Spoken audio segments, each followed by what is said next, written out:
Howdy folks, today I want to make a quick video about line diameter and specifically why I think that line diameter is not intuitive for the human brain and very few people have the right appreciation for the true importance of line diameter. And I was working with some numbers on my computer, but I thought that it would be better if, for examples, I use some actual lines that I use in my fishing, because that way the examples will stay in your memory better.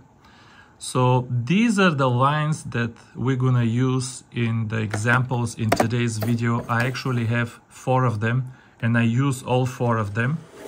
The first example is the Varivas Super Ester Neo Orange color. This is my all-time favorite line for bluegill bed fishing. This is the 2.1 pound strength with 0.104 millimeter diameter.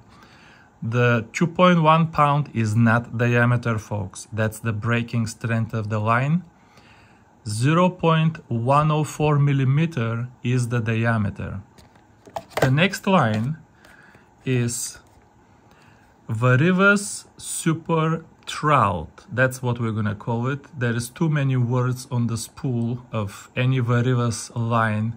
Varivas, you guys need to use fewer words on the spool. But okay, Varivas Super Trout, this one is 3-pound line, the other one was 2 pound, this one is 3 pound and diameter is 0.128. So the other one was 104, this one is 128, the 3 pound. Then the 4 pound, this is 4 pound Varivas Twitchmaster. The 4 pound is 0.148, and I'm gonna type these numbers on my computer. I just want to show you where I got the diameters in the video. And the last one I want to show you, this one is 4 pound line from Varivas, 0.148. The last line which I used for backing on some of my reels is by Cast King. I don't even see a name of the line on the spool. The only reason I bought it is because it says that it is superior fishing line. When I saw superior, I thought this is exactly what I'm looking for, and I purchased it. But this is also 4 pound line, but it's 0.20 millimeter. Or if this is 148, this is 200 if you work with, the same kind of number formatting. Now let's go put these numbers in my computer and let's test your perceptions. All right, so here we have the numbers for the 4 lines that I just showed you on the table over there.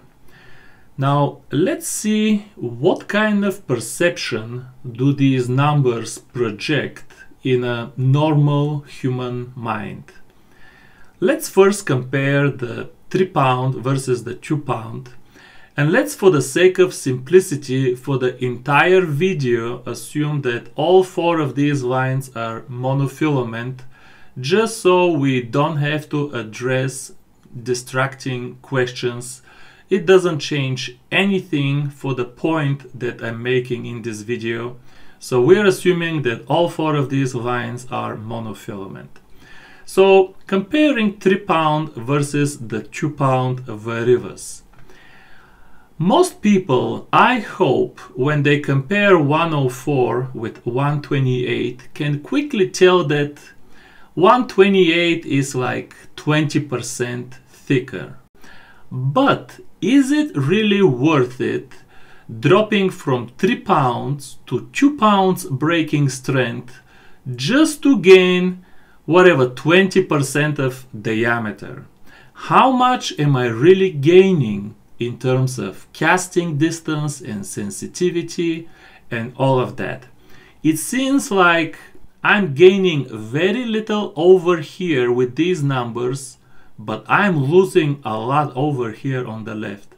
So most people it would be very difficult for them to drop from 3 pound to 2 pound, at least in this example with these numbers, just to win a little bit here. 20% on line that is 0.128 is already super thin.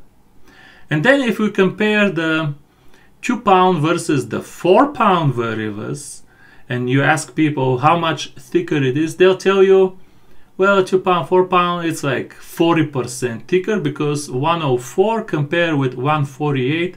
Now 40% is a lot. They would tell you that will not cast as good as the 2 pound, but would they be willing to drop from 4 pound to 2 pound? No, very few people would do that just to gain 40% here to lose half of their braking strength. If they want to drop, they would drop in this particular case to the 3 pound, but not to the 2 pound.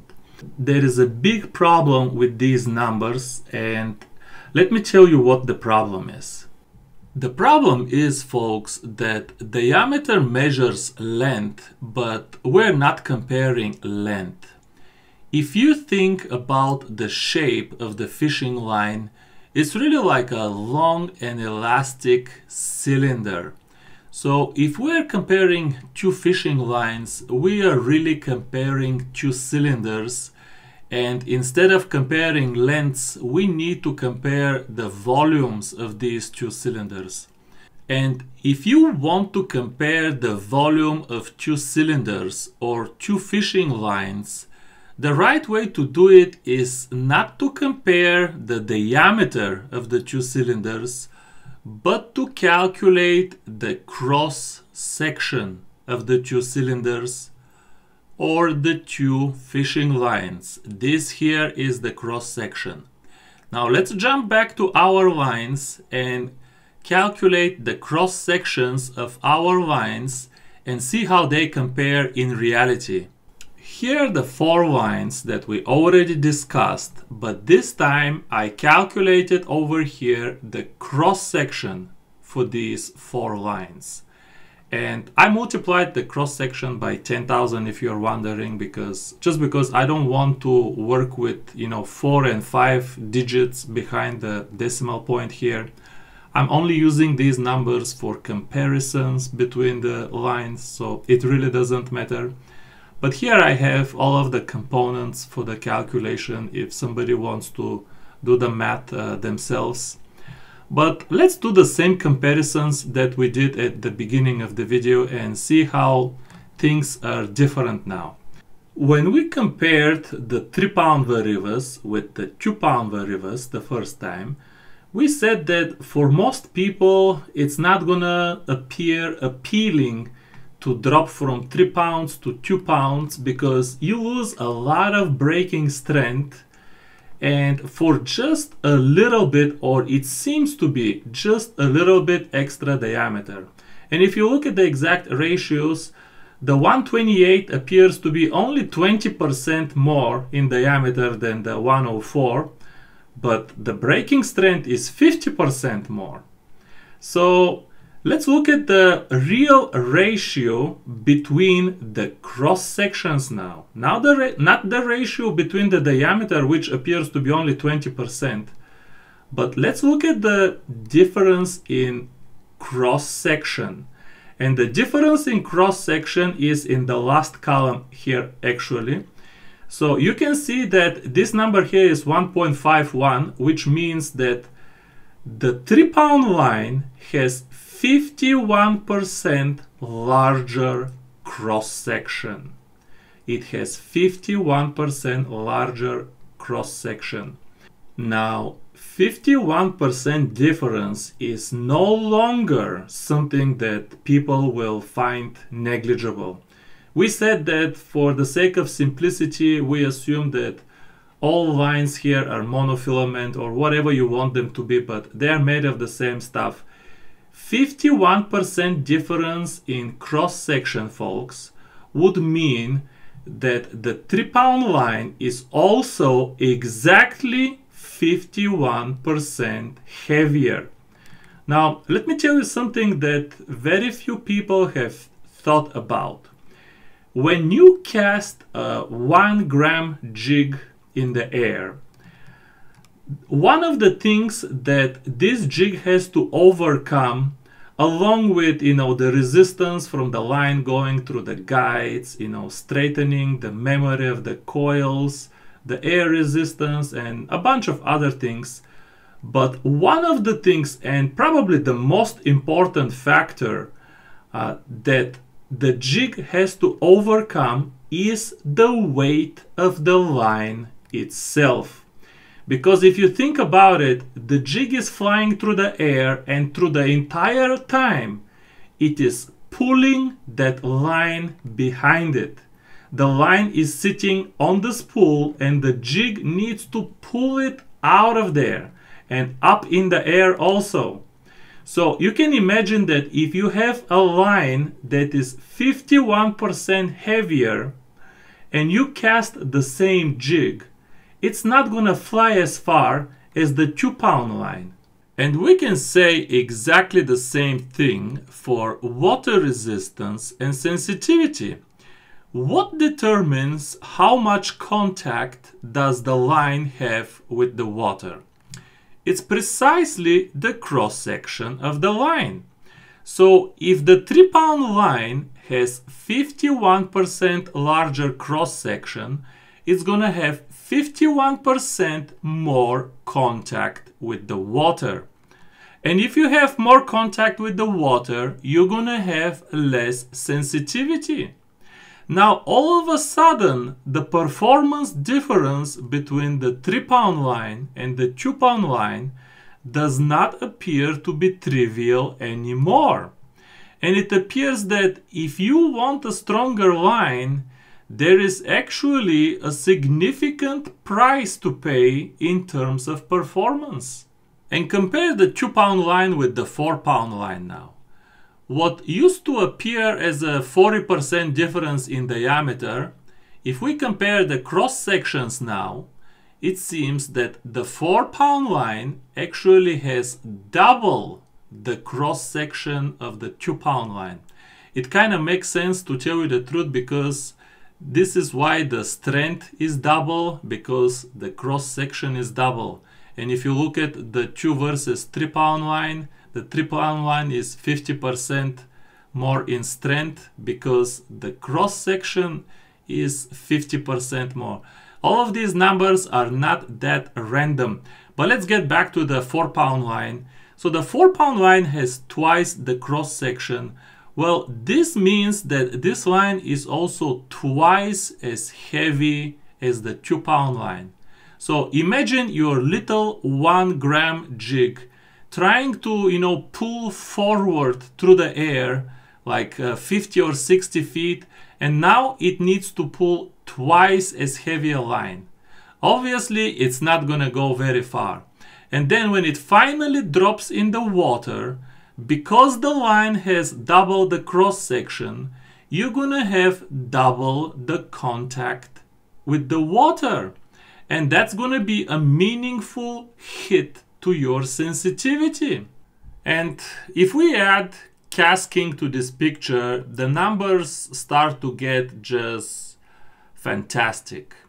Even if you just look at the diameter, the casking already had double the diameter of the 2-pound Varivas ester line. Double. But if that wasn't bad enough, if you compare actually the cross sections of the 2 lines, then, well, it appears that the casking monofilament has almost 4 times, not 4%, not 40%, almost 4 times the cross section of the 2-pound Varivas ester line. And that, of course, means it's 4 times heavier, it has 4 times more water drag, and all of that business. One other curious number that I calculated but I didn't put on the page here is the relationship between the two 4-pound lines over here, the varivus twitchmaster and the casking monofilament. So here you have two lines with supposedly the same breaking strength, but if you calculate the cross sections of these two lines, it turns out that the cross section of the casking is 83% larger than the cross section of the varivus twitchmaster. 83% larger, so almost double the cross section of the twitchmaster with the same breaking strength. So if it's, these two lines are actually both monofilament in the real world. So if it's 83% larger cross section, then you have 83% more weight, you have 83% more drag in the water, a lot less sensitivity, and all of that good jazz. But okay, enough numbers. Let's talk about the takeaways from this and try to close the video. The first takeaway from this video is think twice when you are buying superior fishing line. Believe it or not, sometimes the labels can be misleading. The second takeaway is that from now on, when you want to go fishing, you gotta take a calculator with you. No, I'm just kidding. All of these numbers, while perfectly accurate to the best of my knowledge, are, believe it or not, and I'm saying this sincerely, absolutely not important. I'm just showing you the numbers to make a point, and the point is this. Using thinner line makes a lot bigger difference in performance than you think.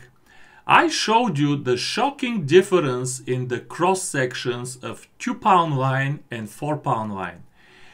If you don't have $300 to spend on a Japanese fishing rod, the easiest way to dramatically improve your fishing experience is to just buy a thinner fishing line and then, of course, learn how to fish without breaking it. Trust me, when you land a good fish with the thin fishing line, it will be just that much more satisfying.